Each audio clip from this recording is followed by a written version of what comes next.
Comienza en Radio María En torno al Catecismo.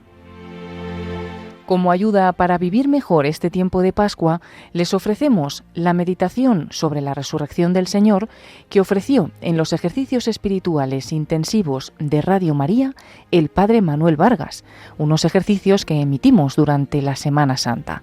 Se trata de la penúltima meditación de estos ejercicios espirituales, ya dedicada a la resurrección del Señor.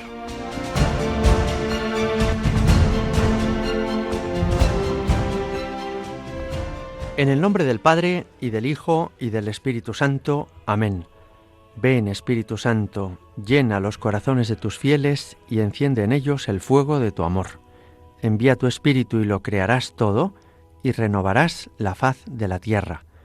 Oh Dios, que has iluminado el mundo con el don del Espíritu Santo, concédenos participar de este mismo Espíritu y gozar de sus divinos consuelos. Por Jesucristo nuestro Señor. Amén. En el nombre del Padre, y del Hijo, y del Espíritu Santo. Amén. Vamos llegando al final de nuestros ejercicios espirituales de esta Semana Santa, y lo hacemos con la meditación de los misterios de la resurrección de Cristo. Durante estos días nos hemos acercado al Señor, hemos, con la ayuda de San Ignacio, meditado sobre nuestro principio y fundamento, sobre el pecado, la misericordia que Él tiene con nosotros, la llamada que nos hace a colaborar con Él en la salvación del mundo, y hemos fijado nuestra atención de modo particular en estos últimos días en la vida de Cristo, su encarnación, su nacimiento, su vida oculta, su vida pública, su pasión. Pero quedaría incompleto este repaso de la vida de Cristo, esta meditación de los misterios de su vida terrena, si no hiciéramos referencia a esta resurrección del Señor, que en el domingo de la Pascua llena de alegría al mundo entero. Cristo está vivo y resucitado.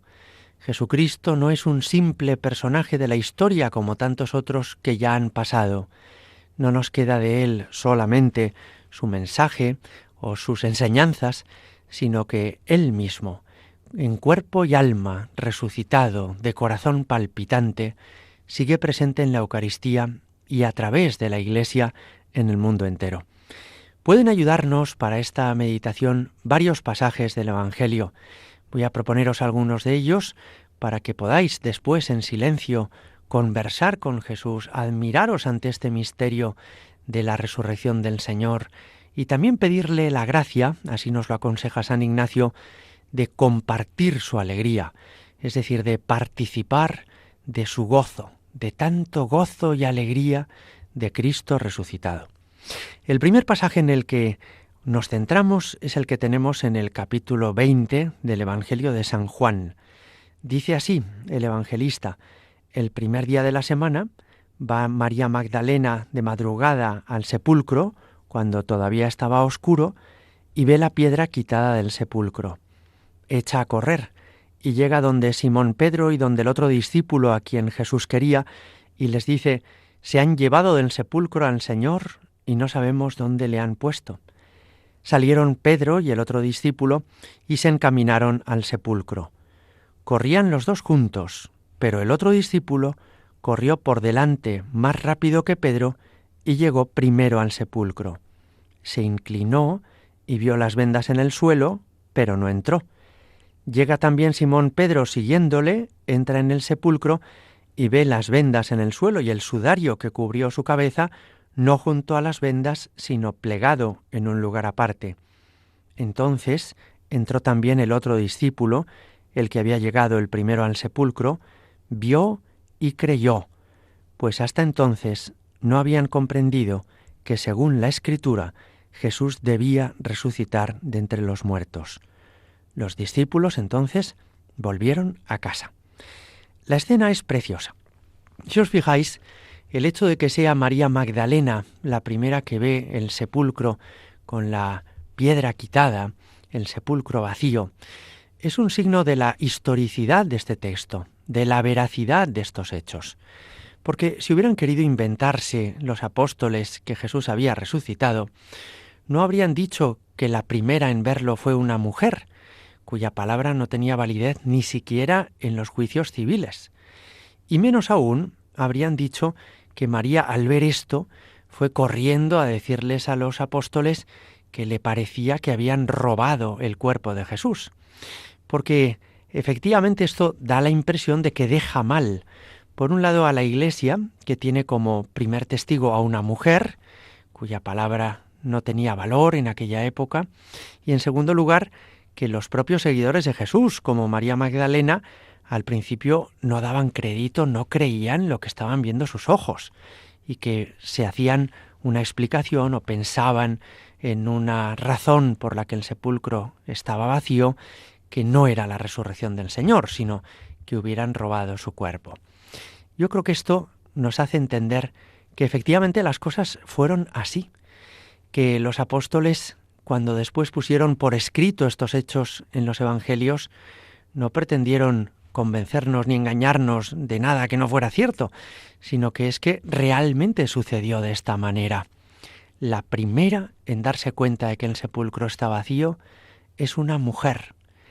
Y eso significa que para el Señor María Magdalena tiene una gran importancia y que la palabra y el testimonio de las mujeres ha de ser para nosotros digno de todo crédito, que en el fondo lo que una mujer dice tiene tanto valor como si lo dijera un varón, y que su testimonio no tiene por eso menos importancia. También esto nos ayuda a entender que si los primeros discípulos y seguidores del Señor a veces dudaron, no estaban seguros de lo que estaba sucediendo, eso también puede suceder a veces en la vida de quienes vivimos en nuestro tiempo, que a veces tengamos nuestras dificultades para entender lo que está ocurriendo, que no captemos a la primera todo lo que el Señor nos quiere mostrar, que vacilemos, que tengamos dudas. Esto les ha ocurrido hasta a los que llegaron después a ser santos, como María Magdalena. Pero nos fijamos en otro detalle, y es que Magdalena, en cuanto ve que el sepulcro está vacío, va a avisar a los apóstoles. ¿Y esto por qué? Porque ella entiende que la Iglesia tiene una cabeza, que la Iglesia tiene unos pastores y que son ellos los responsables de cuidar de la Iglesia en nombre de Cristo. En el fondo, ella comprende que a estos apóstoles el Señor les ha confiado una tarea que tiene mucha importancia, que es cuidar de la fe de todos los cristianos, que es ejercer en nombre de Cristo esa misión de ser buen pastor de las ovejas. Nos decía el Evangelio que les avisó a los apóstoles y que entonces fueron corriendo Simón y Juan. El nombre de Juan no se dice textualmente, pero sí dice el evangelista, aquel a quien Jesús quería tanto. Juan está hablando de sí mismo. Por humildad omite su nombre, pero tenemos clarísimo que se refiere a él, porque en varias ocasiones se nombra a sí mismo de este modo. Y dice que corrieron juntos al sepulcro, pero que Juan corría más que Pedro. ¿Por qué corre Juan más que Pedro? Seguramente porque Juan es más joven, tal vez porque Juan tiene mejor condición física, pero quizá hay otra razón más profunda, y es que Juan, que ha querido y creído en Jesús con un corazón virginal, en el fondo está deseando, con ilusión y con ansia, llegar a encontrarse con Jesús resucitado, si es así como ha sucedido, si es verdad esto de que el sepulcro está vacío y de que el Señor está vivo y resucitado. Mientras que Pedro tiene un peso en el alma.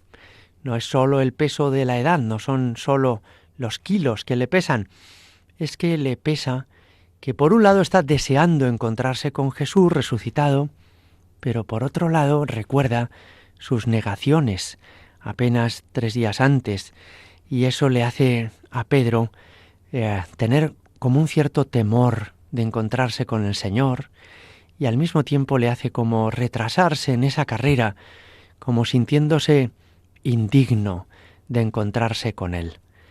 La escena es muy bonita.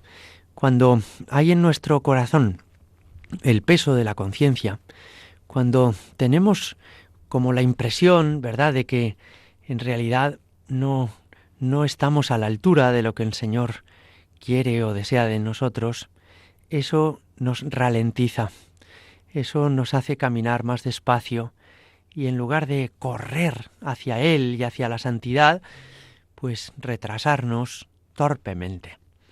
Juan, por el contrario, como la Santísima Virgen, ha querido a Jesús siempre, lo ha querido bien, y por eso tiene una agilidad interior, una agilidad espiritual, que no es solamente agilidad física, que le hace llegar el primero hasta el sepulcro. Pero nos decía el Evangelio que aunque el otro discípulo, Juan, llegó más rápido, esperó. Dice, se inclinó, vio las vendas en el suelo, pero no entró. ¿Y por qué no entró San Juan? Me parece que por respeto a Pedro. Igual que María Magdalena entiende que la Iglesia tiene unos pastores, que son los apóstoles y actualmente sus sucesores, los obispos, Juan también entiende que entre los apóstoles hay uno al que el Señor ha escogido como el primero, el primado, el vicario de Cristo, el sucesor de Pedro. Y Pedro es aquel a quien Jesús le había dicho, tú eres Pedro, sobre esta piedra edificaré mi iglesia. Y Juan, entendiendo que Pedro es la cabeza visible de la iglesia, que Pedro es el primero entre todos los apóstoles, no quiere entrar él solo, sino que quiere esperar a que sea Pedro el que entre el primero. Creo que también esto es precioso para nosotros. Hoy en día vivimos en la vida de la Iglesia una época preciosa y el Concilio Vaticano II ha supuesto una renovación de la vida espiritual y de la vida pastoral de la Iglesia magnífica. Pero sería un error pensar que en estos tiempos que nos toca vivir, la Iglesia se ha vuelto una institución democrática al estilo de las demás instituciones civiles, o que en realidad organizamos las cosas de una forma asamblearia, viendo quién tiene más votos o a quién le sigue más gente. No, Jesús quiso constituir la Iglesia como un cuerpo, porque lo es el cuerpo de Cristo en la historia. Y en el cuerpo, aunque todos los miembros tengan importancia, desde el páncreas hasta el dedo de la mano, pasando por las orejas o la uña del pie, sin embargo, aunque todos los miembros tengan importancia, hay un corazón, hay una cabeza, y es la cabeza la que gobierna este cuerpo, y es ese corazón el que bombea la sangre que da vitalidad a todo el cuerpo. La Iglesia es jerárquica, y el hecho de que caminemos todos juntos, el hecho de que sea sinodal, no quiere decir que todos debamos tomar todas las decisiones, sino que, como el Señor ya tenía previsto desde el principio, ha puesto para cuidar de nuestra fe, para guiar y conducir la Iglesia a quienes son nuestros pastores. Nuestros pastores son los sucesores de los apóstoles, los obispos, y entre ellos hay uno que es el romano pontífice, el sucesor de Pedro, el vicario de Cristo, el Papa, que tiene entre todos los apóstoles una importancia singular. San Juan ya entendió esto. Fijaos qué impresionante en este pasaje que estamos escuchando, y entendió por eso que no debía entrar aún en el sepulcro hasta que no llegara Pedro. Dice que llegó Pedro y que entonces entraron en el sepulcro y vieron las vendas en el suelo y el sudario que cubrió su cabeza, no junto a las vendas, sino plegado en un lugar aparte.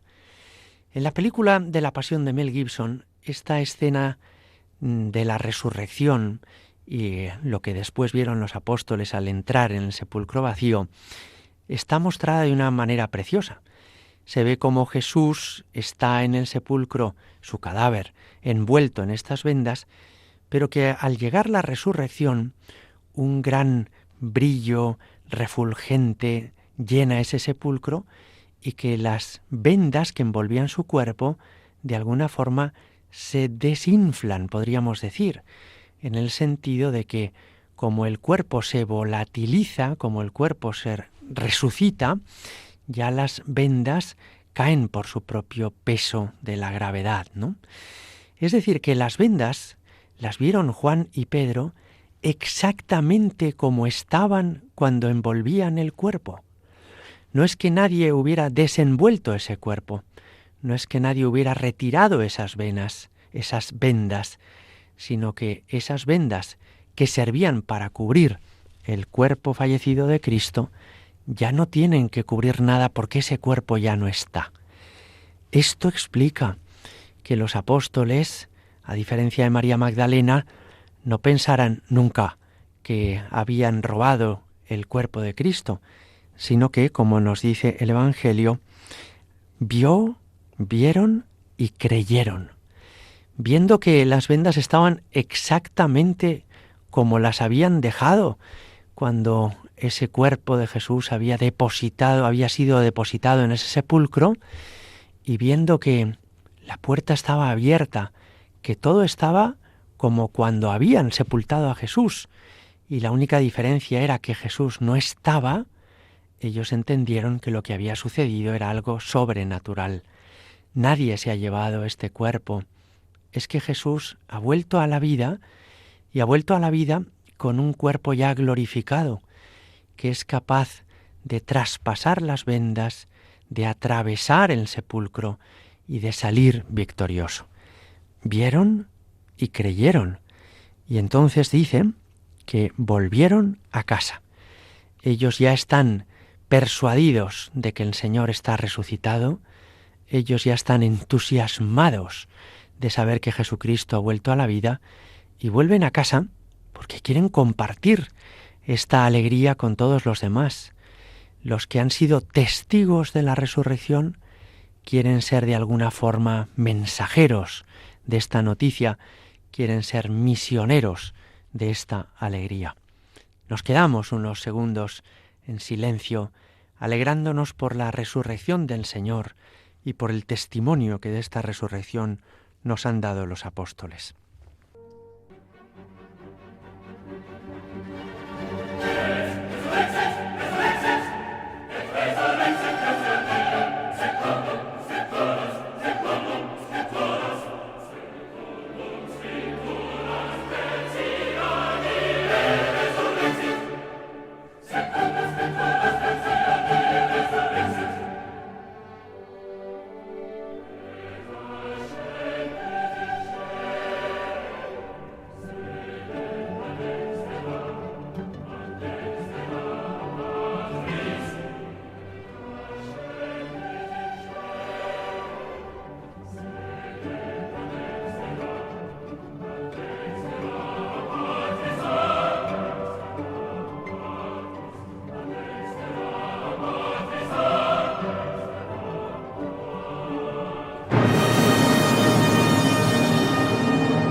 Seguimos leyendo el Evangelio, que nos dice que estaba María se entiende María Magdalena, junto al sepulcro, fuera llorando.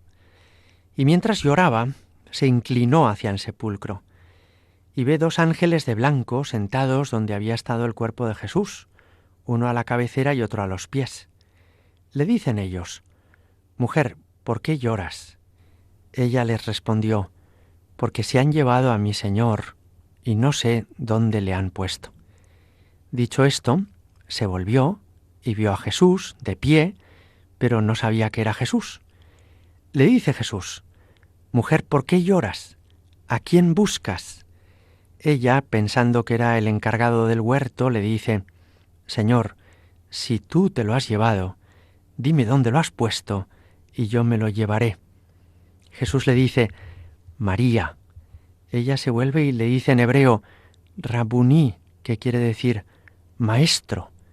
Le dice Jesús: «No me sigas agarrando, que todavía no he subido al Padre, pero vete donde mis hermanos y diles: subo a mi Padre y vuestro Padre, a mi Dios y vuestro Dios».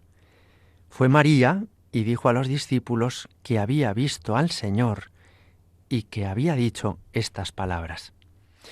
Este fragmento del Evangelio es el que viene inmediatamente después de esa visita apresurada de Pedro y Juan al sepulcro. María Magdalena ha querido quedarse allí en el sepulcro. ¿Cuánto debía de querer a Jesucristo esta mujer? Que en realidad se contentaría con ver su cadáver. Ella dice a ese a quien considera el jardinero: «Dime dónde lo has dejado, dónde lo has puesto». En realidad, María todavía no puede ni siquiera soñar ni imaginar que Jesucristo haya vuelto a la vida, que esté resucitado. Pero lo quiere tanto que no querría perder ni su tumba, que no querría perder ni su féretro, ni su cadáver. Lo quiere tanto que se contentaría con tener una reliquia del cuerpo de Jesús. Y dicen que estaba en la puerta de ese sepulcro, a la entrada de ese sepulcro, llorando. La escena es preciosa. Lloramos cuando algo nos conmueve interiormente. Lloramos cuando algo nos hace estremecer y cuando, por amor a una persona, pues no entendemos que haya tenido que sufrir tanto y que ahora parezca, veremos enseguida que no es así, pero parezca que sus adversarios se siguen ensañando con él aún después de muerto. No es así. Nadie había robado ese cadáver, pero a ella todo esto le hace sufrir. Cómo han flagelado a Jesús, cómo le han despreciado a quien es tan bueno, cómo han obrado contra él con tanta crueldad, y ahora incluso se atreven a robar su cadáver, piensa ella. Y todo esto le hace llorar. Me impresiona porque esto significa que esta mujer quiere enormemente a Jesucristo. No hay nada, no hay nadie a quien quiera más. Y me parece que esto nos hace mucho bien, porque nos podríamos preguntar nosotros: ¿a mí qué cosas me hacen llorar? ¿Qué cosas son las que me preocupan o me angustian o me quitan la paz? Seguramente nos daremos cuenta de que muchas veces lloramos por tonterías.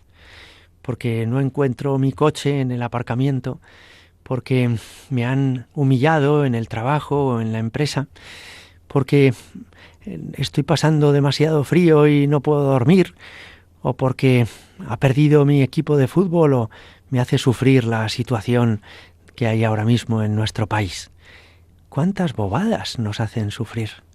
¿Cuántas cosas que en realidad no tienen tanta trascendencia nos quitan la paz? Y María Magdalena es un ejemplo para nosotros. Que solamente me haga llorar ver sufrir a Jesús. Que solamente me haga llorar pensar que puedo perder a Jesús. Que eso sea lo que bajo ningún concepto quiera. Y que todo lo demás, bueno, entienda que tiene una importancia relativa. Y que naturalmente que hay cosas que nos gustan más y otras que nos gustan menos, pero que en realidad llorar solamente debería hacerme llorar ofender a Dios o pensar que me pueda quedar sin Jesucristo, como le hizo llorar a María Magdalena. Dice que vio unos ángeles que estaban dentro del sepulcro y que le dijeron: mujer, ¿por qué lloras? Hoy también pregúntatelo tú. ¿Tú por qué lloras? ¿Qué cosas te hacen llorar? ¿Realmente el orden de prioridades en tu vida es el correcto? ¿Das a cada cosa la importancia que tiene? ¿O por el contrario, absolutizas asuntos que tienen no mucha relevancia y relativizas lo que de verdad importa? Recuerdo, por ejemplo, cómo un padre de familia me daba un ejemplo extraordinario, ¿no? Cuando en una ocasión vino a verme llorando. Y lloraba porque uno de sus hijos, pues parece que se había alejado de Dios, ¿no? Y que estaba viviendo en pecado mortal, ¿no? En la conversación salió el tema de que otro de sus hijos había tenido que repetir un curso académico. Otro de sus hijos no había podido obtener un empleo que iba buscando. Otra de sus hijas tenía una enfermedad.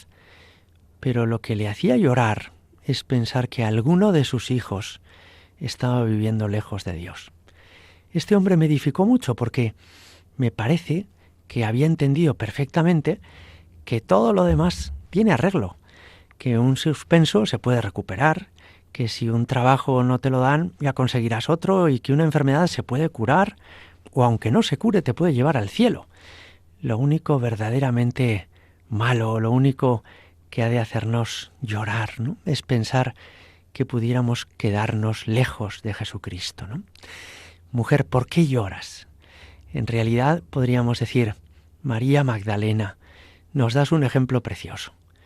María Magdalena, a pesar de que en tu pasado cometiste muchos pecados y muchos errores, sin embargo ahora eres un modelo para nosotros, porque te hace llorar lo que de verdad ha de hacernos llorar, que es no encontrar a Dios, no encontrar a Jesucristo y pensar que ya lo podemos haber perdido para siempre.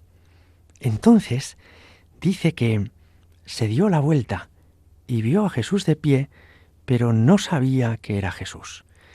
Este versículo es muy enigmático porque es verdad que Jesús, cuando se aparece resucitado, pues a veces no es reconocido a la primera de cambio. ¿Y esto por qué? ¿Es que Jesús ha cambiado? Yo creo que en realidad lo que sucede es que para María Magdalena era impensable que ese pudiera ser Jesucristo. Para quien lo ha visto desangrado en el Calvario, para quien lo ha visto extenuante y después exánime, para quien lo ha visto destrozado, pensar que pudiera estar a su lado, sano y salvo y en perfecto estado, es que no se le podía pasar por la cabeza. De modo que no creo que es que Jesús haya cambiado tras su resurrección, aunque ahora tiene un cuerpo glorioso, que ya no está sometido a las leyes físicas del espacio y del tiempo, pero Él sigue siendo el mismo. Es Jesucristo, el mismo que curaba a los enfermos, que acogía a los niños, que perdonaba a los pecadores, el mismo buen amigo de los apóstoles y de María Magdalena. Es el mismo, pero ella tiene como cataratas en los ojos, como una niebla que le impide descubrir lo que ante sí, ante ella, es ya patente. El caso es que Jesús está a su lado y ella le dice: si tú te lo has llevado, dime dónde lo has puesto y yo me lo llevaré. Esto tiene algo de cómico, porque naturalmente que nadie tendría motivos para querer robar el cadáver de Jesús, que había sido ajusticiado por las autoridades, ¿verdad? Pero aunque hubiera sido Jesús, ese jardinero o hortelano, que hubiera robado el cadáver, ¿por qué, si lo quería haber robado, ahora se lo iba a devolver? De manera que es un poco absurdo que ella le diga: si tú te lo has llevado, dime dónde lo has puesto y yo me lo llevaré. Yo creo que María, la pobre, no sabe lo que dice. Tiene un amor tan grande a Jesús y una nostalgia tan grande del Señor que en realidad dice disparates. Entonces Jesús le dijo: María. Es precioso esto porque cuando ella escucha de labios de Jesús su nombre, ella descubre que es Él. Y esto tiene también para nosotros una extraordinaria importancia.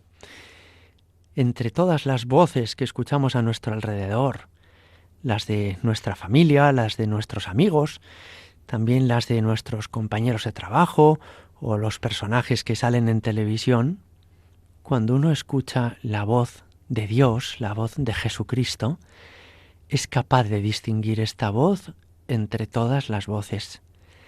Y es que el Señor nos ama de tal manera que descubrimos entre todos esos ruidos una voz que es distinta a todas las demás.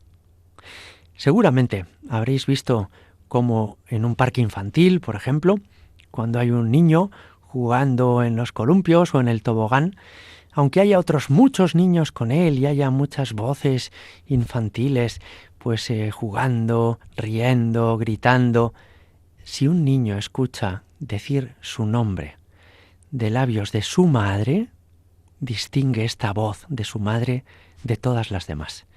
Y enseguida se pone a buscar a su madre, a mirar a la izquierda y a la derecha, a ver desde dónde le llama y qué es lo que quiere su madre. Y es porque un niño reconoce la voz de su madre. Bueno, pues también las almas reconocemos la voz de Jesucristo cuando nos habla al corazón. Dice Jesús en el Evangelio, yo soy el buen pastor, dice en Juan 10. El buen pastor conoce a sus ovejas y las llama por su nombre. Es precioso que el Señor nos conoce a cada uno personalmente. No somos para Él una multitud o una muchedumbre anónima, sino que cada uno de nosotros somos importantes para Él. Y tú eres capaz de distinguir su voz entre todas las voces. Y cuando Jesús pronuncia tu nombre, tú eres capaz de entender que es Él quien te llama. Y como María Magdalena, puedes decirle, Rabuní, maestro, puedes decirle, Jesús, eres tú, ¿verdad? Eres tú. Para quienes hemos recibido una vocación consagrada, sacerdotes, religiosas y todos los que hemos sido llamados a esta vida, la vocación vino de este modo. Entendimos que era el Señor quien nos llamaba. No es simplemente que a uno mismo le apeteciera un plan de vida o una tarea concreta en la iglesia. Tampoco es simplemente pues que a uno le dicen, mira, tú tendrías cualidades para esto, sirves para esto otro. No, es que hubo un momento en nuestra vida en que entendimos que alguien nos llamaba por nuestro nombre, que nos decía, ven y sígueme, y supimos distinguir esa voz de todas las demás voces. Quizá algunos recordéis esa canción que después se hizo tan común en muchas parroquias del pescador de hombres, ¿no? Una canción que el Papa, San Juan Pablo II, conoció en el año 1982 en su viaje apostólico a España y que, por lo que nos cuentan, le encantaba.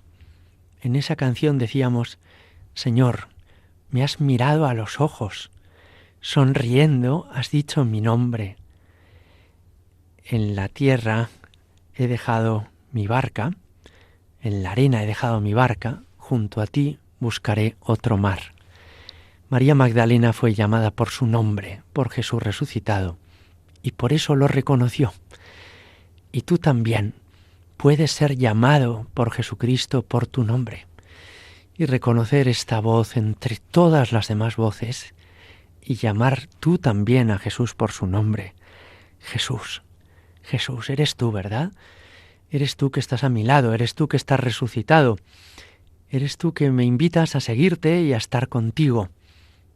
Y el Señor, que viene a nosotros, que nos llama por nuestro nombre, viene a nuestro encuentro y está feliz de que lo reconozcamos.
Continuamos leyendo este capítulo 20 del Evangelio de San Juan y nos dice a partir del versículo 19, al atardecer de aquel día, el primero de la semana, estando cerradas por miedo a los judíos las puertas del lugar donde se encontraban los discípulos, se presentó Jesús en medio de ellos y les dijo: «La paz con vosotros».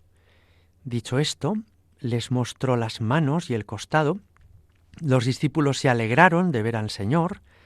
Jesús les dijo otra vez: «La paz con vosotros. Como el Padre me envió, también yo os envío». Dicho esto, sopló sobre ellos y les dijo: «Recibid el Espíritu Santo. A quienes perdonéis los pecados les quedan perdonados, a quienes se los retengáis les quedan retenidos». De manera que, después de que Juan y Pedro han visto el sepulcro vacío, después de que María Magdalena ha reconocido a Jesús resucitado, el Señor va al cenáculo donde estaban los apóstoles y se presenta ante ellos. La escena es maravillosa y, cerrando los ojos, podemos imaginarnos quiénes estaban en aquel lugar y qué es lo que les dice el Señor y el significado también de los gestos que Jesús hace con ellos. Dice que las puertas estaban cerradas por miedo a los judíos. De manera que los apóstoles, después de la muerte de Jesús en el Calvario, están aterrados, están sobrecogidos. Piensan: «Dios mío, si a Jesús, que caminaba por encima del agua, que era capaz de curar a los enfermos, le han hecho todo lo que le han hecho, ¿qué no nos harán a nosotros? Los siguientes somos nosotros. Si a él le han crucificado de aquella manera tan cruel, ¿qué puede sucederme a mí, que fui seguidor suyo y que todo el mundo me reconoce como tal?» Esto de que tenían las puertas cerradas no es simplemente que puertas, ventanas, contraventanas están bloqueando el paso. Es también como un signo de lo que hay en el corazón de cada uno de ellos.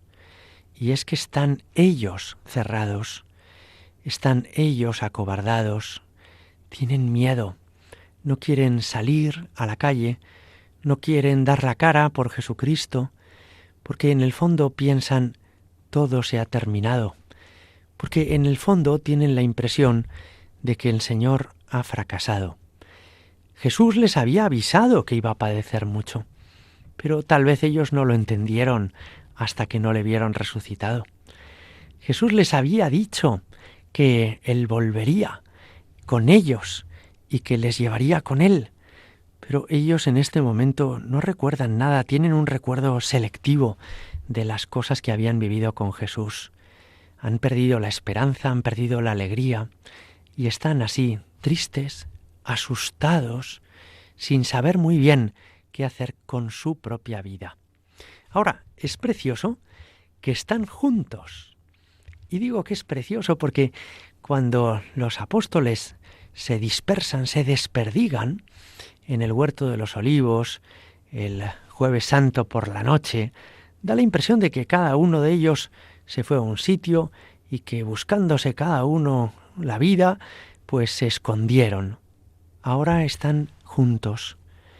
Quizá ha sido la Virgen la que ha ido buscando a cada uno por la ciudad de Jerusalén. Quizá la Virgen ya ha comenzado a ejercer como madre y les ha dicho: vamos de nuevo al cenáculo, vamos de nuevo a orar, vamos de nuevo a esperar la vuelta de Jesús. Y entonces Jesús, como ya no tiene que llamar a la puerta, porque resucitado, su cuerpo glorioso es capaz de atravesar los muros y las puertas, se presenta en medio de ellos, ¿no? Es fabuloso esto. Hoy Jesucristo no está condicionado por el espacio y el tiempo. Hoy puede presentarse en cualquier lugar sin tener que llamar al telefonillo. Hoy puede estar en más de un lugar a la vez y por eso está en todos los sagrarios del mundo simultáneamente. Y hoy ya no tiene tampoco limitaciones temporales, mientras que la vida de los seres humanos dura para nosotros 80, 90 años, Jesús ya vive para siempre. Así que el Señor puede estar en todas partes y el Señor seguirá estando ya siempre a nuestro lado. Yo estaré con vosotros, había prometido Él, todos los días hasta el fin del mundo. El Evangelio nos decía que Jesús se presentó en medio de ellos. Yo creo que esto también tiene para nosotros importancia. Mirad, el Señor es la cabeza de la Iglesia y desea estar en el centro de nosotros, en el centro de nuestra comunidad cristiana, en el centro de nuestras parroquias, en el centro de nuestras familias, en el centro de la vida de la Iglesia. Y digo que esto tiene mucha importancia porque es el deseo del Señor. Se presentó en medio de ellos, dice Juan 20:19. De manera que no debemos arrinconar a Jesús, ni ponernos nosotros en el centro, ni pensar que nuestros planes, o nuestras opiniones, o nuestras decisiones son lo verdaderamente importante en la vida de la Iglesia. ¿Qué va? Al revés. Jesucristo es el verdadero protagonista de la Iglesia. Y en la vida de cada comunidad cristiana, las cosas funcionan cuando dejamos al Señor en el centro, cuando nos disponemos todos en torno a Él para escucharle a Él, para acoger su presencia, para agradecer su amor y también para ser dóciles a lo que Él desea de nosotros. Se puso en medio de ellos. ¿Cuántas veces esto nos falta?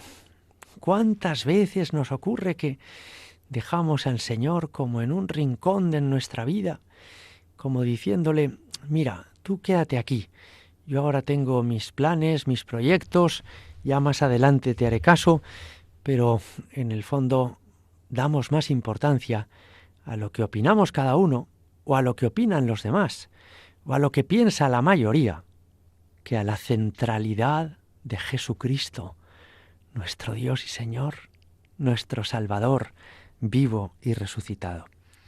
¿Y qué les dice Jesús cuando se pone en medio de ellos? Les dice, la paz con vosotros. Es sorprendente esto. De modo que el Señor no viene a reprenderles porque lo dejaron solo en la pasión. No viene a recriminarles su falta de fidelidad, a reprocharles que no han estado a la altura de lo que se esperaba de ellos, sino que viene a confortarlos.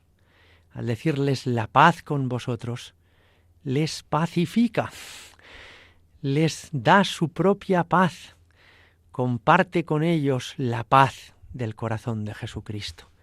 La paz os dejo, mi paz os doy, había dicho en otro lugar. Y esto es también muy interesante, porque el Señor no viene a nosotros como para cargarnos con remordimientos que nos atormenten el resto de nuestra vida. ¿Qué va? Si es nuestro amigo, si nadie nos ama más que Él, nadie nos quiere tanto. Jesucristo viene a darte la paz verdadera. Jesucristo viene a llenarte de paz, a que puedas vivir contento y tranquilo. Jesucristo viene a planificar tu vida. Él te quiere y tú le importas. Lo que a veces nos ocurre es que confundimos la paz de Dios con una paz en minúsculas, que es una paz que no es auténtica. Por ejemplo, cuando un adolescente les dice a sus padres, dejadme en paz, en realidad lo que les está diciendo es, dejadme hacer lo que me da la gana, dejadme seguir adelante con mis caprichos. Esa no es la paz que ha venido a traernos Jesucristo.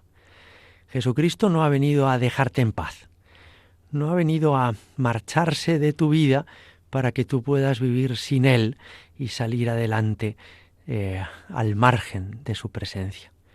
Jesucristo ha venido a traerte la paz verdadera, que es la que se produce en el corazón humano cuando Él está en nuestro interior y cuando Él nos ayuda a superar nuestro egoísmo, nuestros vicios, nuestros caprichos. Tanto más paz tenemos cuanto más vamos siendo santificados.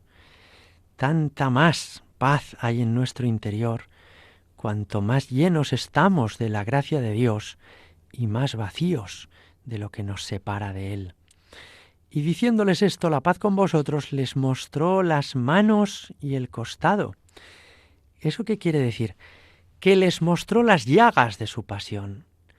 Este gesto se explica con esa frase, al mostrarles las llagas de sus manos, las llagas de sus pies. Y Jesús decirles la paz con vosotros, lo que les está diciendo es, vais a tener paz por estas llagas, porque he dado mi vida por vosotros en la cruz, porque he muerto en el Calvario por ti, tú tendrás paz en tu vida. Tú podrás mirar tu presente y tu futuro con esperanza, porque yo ya he hecho por ti lo máximo que podría hacer, que es entregarme por tu salvación. Ni los sufrimientos, ni las enfermedades, ni siquiera tus propios defectos y pecados tendrán la última palabra en tu vida, porque yo he muerto por ti, porque yo me he entregado para ti, porque yo ya he dado mi vida en rescate en la cruz por tu salvación. Por tus llagas, Señor Jesucristo, podemos tener paz en el presente y aspirar a la paz eterna del cielo en el futuro. Por tus llagas, Señor Jesús. El Evangelio continúa diciendo que Tomás no estaba ese día cuando Jesús se apareció. ¿Dónde estaba Tomás? No lo sabemos. Pero el pobre se quedó sin haber visto al Señor resucitado y cuando llega a la casa no da crédito a lo que ven sus ojos. Todos cantando, bailando, felices, radiantes, eufóricos. Y Tomás se queda perplejo y les dice, ¿pero se puede saber qué está pasando aquí? Y le dirían, que el Señor está vivo, que ha resucitado. Y Tomás, escéptico, les dice, no digáis tonterías, hombre, con eso no se juega. Sabemos todos que Jesucristo ha muerto. Es imposible que un muerto que lleva 3 días en el sepulcro vuelva a la vida. No me toméis el pelo, no riáis de mí. En el fondo, Tomás está como sumido en una tristeza, como oprimido y aplastado por una falta de fe y también por una falta de confianza en sus propios compañeros. Todos le dicen que Jesús ha resucitado, pero él no lo cree. Quizá María Santísima también le dijo, Tomás, hijo, pero ¿cómo iba yo a mentirte? ¿Cómo iba yo a engañarte? Si todos te están diciendo que lo hemos visto a Jesús, es porque lo hemos visto, ha estado aquí, hemos estado con Él, Él nos ha hablado. Pero Tomás de alguna manera se bloquea, se cierra en sí mismo, frunce el ceño, se mete en su habitación, da un portazo, no quiere ver a nadie, que nadie le hable, y está convencido de que él es el único que tiene la razón. Qué postura tan poco razonable, ¿verdad? Cuando pensamos que todos se equivocan, que yo soy el único que puedo saber cómo han sido las cosas en verdad, pues hacemos el bobo. Hemos de ser personas abiertas, ¿no? Hemos de ser abiertos de mente y de corazón, ¿no? Para acoger, pues lo que la Iglesia nos dice, lo que los apóstoles nos refieren, lo que María Santísima nos atestigua, ¿no? Hemos de estar dispuestos a acoger la verdad que ha sucedido con la resurrección de Cristo. Pero el Señor, que le quiere tanto a Tomás como a los demás, vuelve unos días más tarde. Y esta vez ya sí que está Tomás. Y entonces le dice, Tomás, ven aquí, hijo. Tomás había dicho, si no meto mis dedos en sus llagas, si no meto mi mano en su costado, no creo. Los demás pensarían, pero qué burro eres, hijo. Pero qué barbaridad, pero ¿te das cuenta de lo que estás diciendo? ¿De verdad quieres meter los dedos en sus llagas, meter su mano en su costado? Menuda salvajada estás diciendo. Pues Jesús, sin embargo, no se enfada con él. Igual que no reprochó a los apóstoles al llegar, sino que les dijo, la paz con vosotros. Tampoco a Tomás le quiere ahora castigar, ni reprender duramente, sino que acogiendo su petición le dice, Tomás, ven aquí, hijo. A ver, trae tus dedos. Venga, mételos aquí en las llagas de mis manos. trae tu mano, venga, métela en mi costado. Podéis imaginaros la escena. El pobre se debió de poner colorado y bajar la mirada hacia el suelo, y todos los apóstoles en corro le miran a Tomás como diciendo: venga, ¿y ahora qué dices? Tú que decías que era imposible, ¿no lo ves? ¿No te lo habíamos dicho ya? Seguramente Tomás se disculpa y le dice a Jesús: no hace falta meter los dedos en ningún sitio. Ya me queda clarísimo, Jesús, perdón por mi desconfianza. Pero el Señor le insiste: trae tus dedos, mételos en mis llagas. Trae tu mano, métela en mi costado. Que es como decirle: Tomás, hijo, a ti te costaba creer más que a ninguno, pues te voy a dar pruebas más evidentes que a ninguno. Tú podrás palpar mi cuerpo resucitado. No solo verme, que me ves, y escuchar mi voz, que la oyes, sino incluso tocar mi cuerpo y, metiendo la mano por mi costado, palpar mi corazón resucitado. ¡Qué impresionante es esta escena!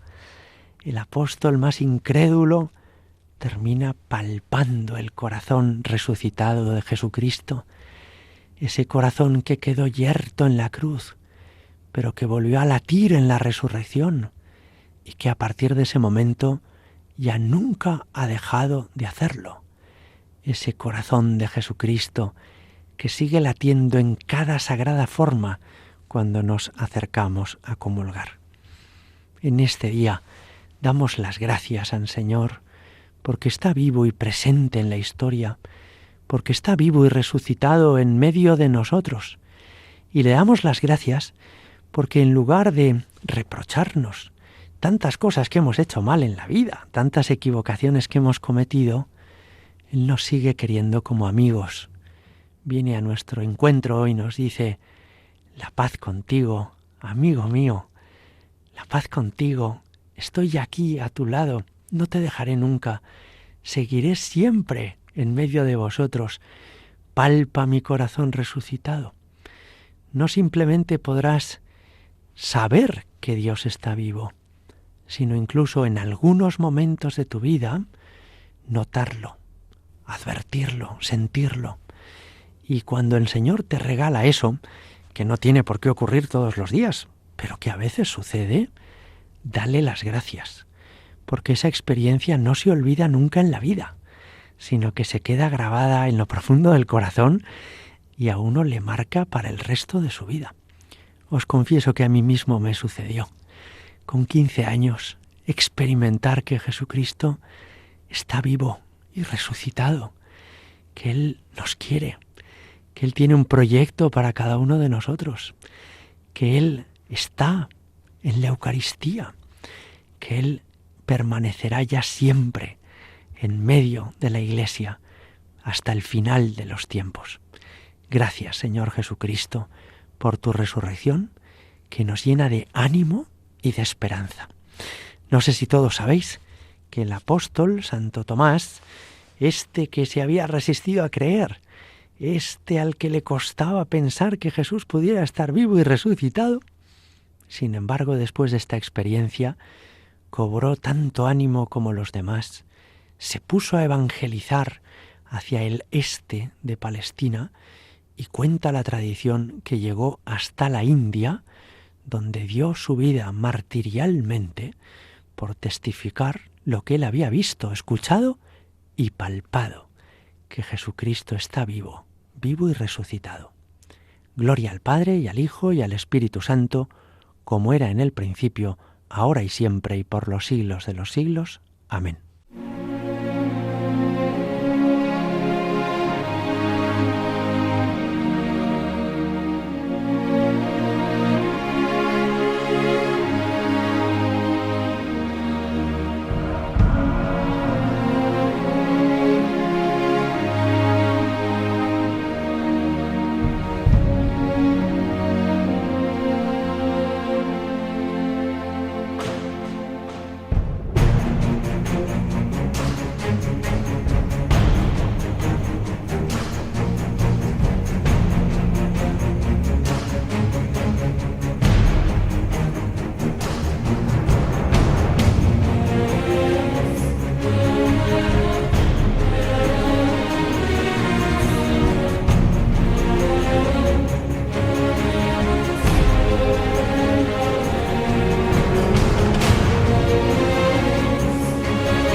Finaliza en Radio María En torno al Catecismo.